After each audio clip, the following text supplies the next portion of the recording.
এবারই শেষ 2025 থেকে 2026 শিক্ষাবর্ষ থেকে শুরু হবে সেমিস্টার পদ্ধতির পরীক্ষা, যেখানে বছরে দুবার পরীক্ষা হবে। তাই এবারে উচ্চ মাধ্যমিক বিশেষ গুরুত্ব পাচ্ছে। 3 থেকে 18 মার্চ পর্যন্ত সকাল 10টা থেকে 1টা 15 পর্যন্ত চলবে পরীক্ষা। এবছর পরীক্ষার্থীর সংখ্যা 5,09,000, যা গত বছরের তুলনায় 2.5 লক্ষ কম। পরীক্ষার কেন্দ্র সংখ্যা 2089টি, যার মধ্যে 798টি মূল কেন্দ্র। নকল রুখতে এবার প্রতি পরীক্ষা কেন্দ্রে মেটাল ডিটেক্টর, কক্ষপিছু 2 জন ইনভিজিলেটর থাকবে।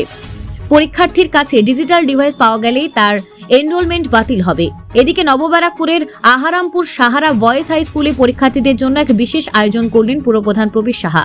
পরীক্ষা শুরুর আগে গোলাপ ফুল, জলের বোতল ও কলম উপহার দিয়ে শুভেচ্ছা জানান তিনি বলেন, সকল পরীক্ষার্থীর জন্য শুভকামনা, তারা যেন নির্ভয়ে পরীক্ষা দিতে পারে সেটাই আমাদের লক্ষ্য। পুরপ্রধানের এই মানবিক উদ্যোগে খুশি পরীক্ষার্থী অভিভাবকরা। Bureau report, news prime Times. উচ্চ মাধ্যমিক পরীক্ষা শুরু হলো, আপনার ওয়ার্ডে দেখা গেল আহারামপুর সাহারা বয়েজ হাই স্কুলে আপনি দাঁড়িয়ে নিজের তদারকি করছেন, কি বলবেন দাদা? হ্যাঁ, এখানে মূলত 3টে স্কুলের ছাত্ররা পরীক্ষা দিতে এসছে।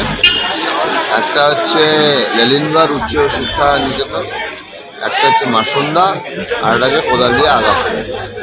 এই সমস্ত ছাত্রদেরকে আমরা একটু তাদের শুভেচ্ছা বিনিময় করলাম, একটা গোলাপ ফুল, একটা পেন, একটা জলের বোতল দিয়ে।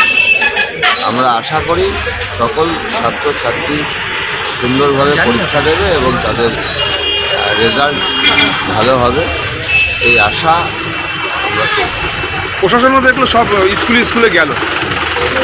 নিউ ব্যারাকপুরে 6টা কেন্দ্রেই পরীক্ষা হচ্ছে।